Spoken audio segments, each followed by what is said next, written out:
Alright guys, it's been a while since I had a video, but this thing is pretty important. So there's some new additions to the house. My girlfriend and her kids moved in, so there's a 9 and 11 year old now in the house. Previously, the SBR would just lay on this corner right here, but now I feel like it's more important to have it secured. And there are very few ways that are okay, and what I mean by okay is fast enough for me to access in the event that I need it. Now again, I have a home defense video already. A plan is important. Outdoor security is important. Motion lights, all that kind of stuff. Proper door locks, long screws in your deadbolts, all that kind of stuff. So that stuff is very, very important. But worst case scenario, you got to move to this. So this safe is very, very cool. Now, I just recently had it mounted on the wall. I have had this safe for almost a year and a half, I think. It rolled around in the trunk of my car with this gun in it. It is irresponsible to keep a gun in your car and not have it secured. You're way, way more likely to have a gun stolen out of your car than you ever are to use it. And since then, I have revisited my strategy with trunk guns and that type of thing. And what I can tell you is there's almost no chance you're ever going to need to use the rifle that's in your vehicle for active shooter situation or anything like that. If you live on the farm and shoot coyotes, that's a different story. But for you to drive around with a rifle in your trunk and think, man, if something goes down, I'm gonna pull it out and I'm gonna Rambo this shit and kill all the bad guys, it's almost impossible that's gonna happen.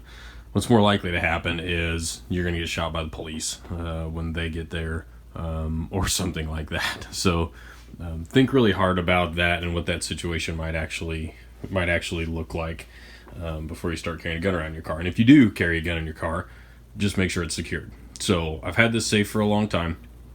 I understand how it works at this point, and now I've used it in what it's actually designed for, which is to be mounted on the wall. So this is the Hornady Rapid, let me make sure I get this right, Hornady Rapid Safe AR wall lock.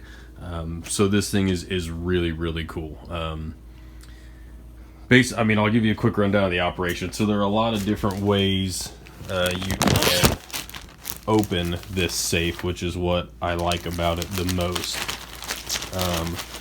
There's a key, obviously, and then there's these little RFID tags. Not that. So this is a little sticker designed to put on your phone or whatever, a little bracelet you can wear if you're into that kind of thing, and then a little keychain one. This one's taped up because I had a big Hornady H on it, and that's my only complaint if I had one. Kids aren't stupid. If they see this laying around, they'll be like, oh, this says Hornady. This is the same logo. Yeah, maybe we should touch those together. They play video games and shit. So just be careful with your RFID tags. So that's one way to open this safe. I'll demonstrate that real quick. Boom. And it's open. That's all there is to it. Pretty cool. So that's how it opens. You could program these or not program them, whatever you want to do. Obviously, there's also a keypad on here as well that you can use to program your code and type it in. Couple notes on that. You'll see there's a cable running down here to the outlet. If you're not on wall power, you'll have to press the H first to wake it up and then put in your code. So you have to go H, code, H to get it open. It takes a little bit more time, whatever, but if you have it AC powered, it will stay on all the time, and this green light will indicate that it is locked. When I was mounting it, I did have some issues getting the latches to line up right. You can see there's kind of a little bit of a gap here. It kind of torqued when I put it on the wall. I'm not super good at shit like that, so it took me like an hour to find the stud. I did have to loosen the bolts and stuff to get it to where it would close easily. If this is flashing red, that means it's not locked. There's also battery indicators too, and all that's in the manual. So it's plugged into the wall, and it's got 4 Energizer lithiums on the inside in case I lose wall power. I could still get into it, and if that doesn't work, I have key lock. If you are considering this for a vehicle, It's easy to get in here and run a steel cable and secure it into your vehicle. That's how I did it. So that's an option. What there is to know is this safe didn't do very well with vibrations.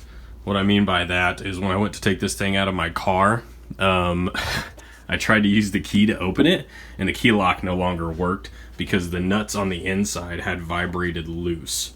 Now, thankfully, my gun wasn't in it. The reason I was trying to use the key is because the batteries had fallen out, by the way, so I couldn't get it open. But luckily, I was able to reach my hand in there, put the batteries back in it, and remember the code to get it open.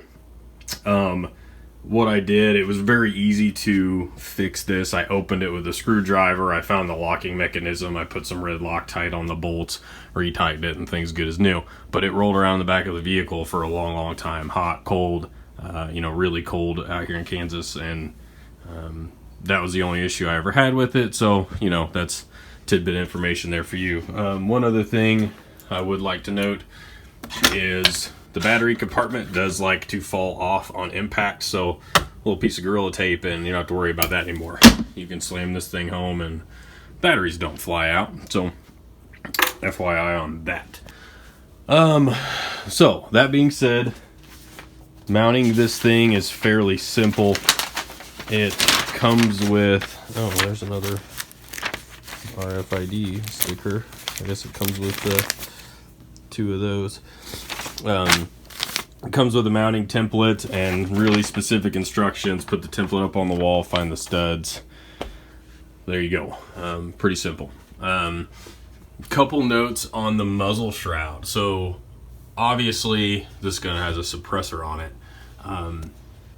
You should probably have a suppressor on your home gun, especially if it's a short-barreled AR-15. Underneath this suppressor has a muzzle brake, and this thing will light you up. If you're in the hallway and this thing goes off, it's gonna rock your world. So I really like the suppressor attachment. That being said, this little doodad, it was inside that. Just so you don't scratch your muzzle, whatever. And I was like, well, hell, my freaking suppressor won't fit through this hole. But I just removed this, and now my suppressor fits snugly in the hole. Obviously, if you have a Dremel tool, you need to open it, you got a bigger suppressor, whatever, you can. The main purpose of this, what I did notice, I wasn't going to put it up at all, but what I did notice is that when I would open the safe, the gun kind of wanted to fall out on me. It didn't, but it kind of wanted to. So I was like, well, that makes more sense. The main reason for this is so that somebody can't come up to the wall, grab the gun by the barrel, and rip the safe off the wall. Whether or not that's a concern for you is your call, but that's what that's for. It's really easy to install. It's in line with the same hole, so you just screw it right into the stud, no big deal.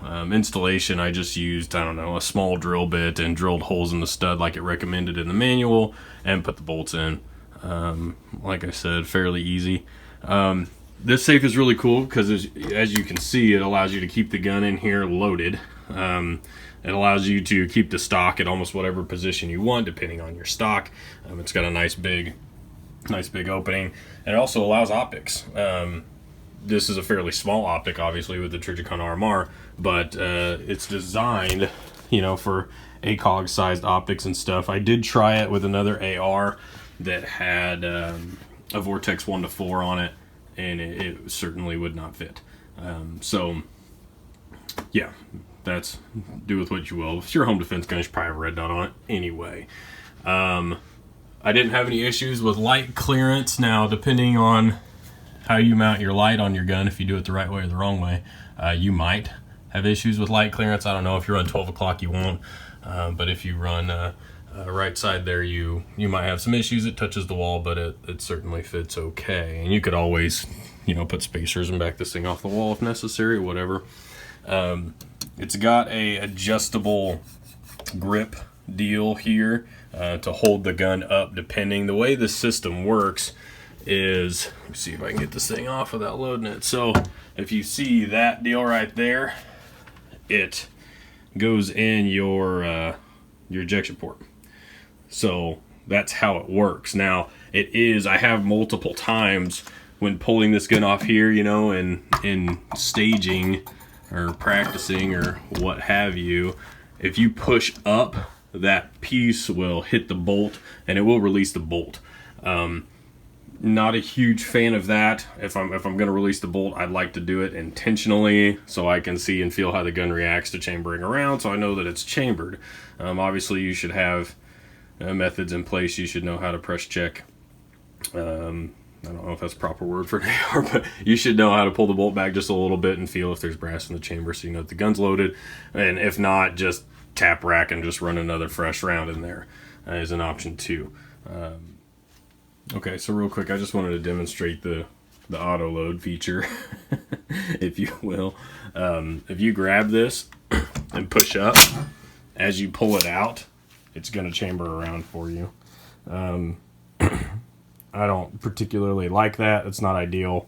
It's not hard for me to press the bolt catch and release the round. So on my gun, it worked pretty well, obviously, but if you don't have a excuse me, a very smooth bolt or a gun that hasn't been shot a lot or something like that, it might not go in all the way. So that's something to know.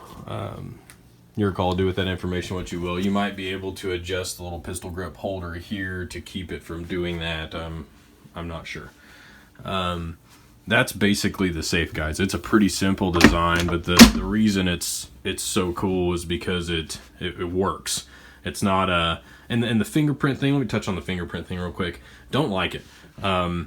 Fingerprint scanners. If any of you have a fingerprint scanner on your phone, which most of you probably do, there have been times where you've scanned your fingerprint and it doesn't work. Like if you have an OTF knife and you play with the button all day.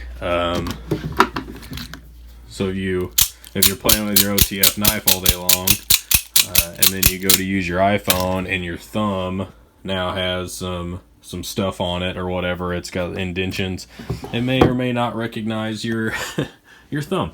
That's a problem. Then you can't get in your safe. So the RFID thing is awesome. The keypad thing is awesome. The key is awesome. I'm a fan of that. I don't like fingerprints on my safe, so that's another thing that sold me on this safe. EarPro by the bed. If you don't have EarPro by the bed, get some. It's fairly affordable. I got amplified Walkers ones I've had forever. They're really nice because they give me, I can actually hear more. So speaking of home defense, the dog's barking, so I better go see if that's a bad guy, I guess. Be right back. So final note here to end this.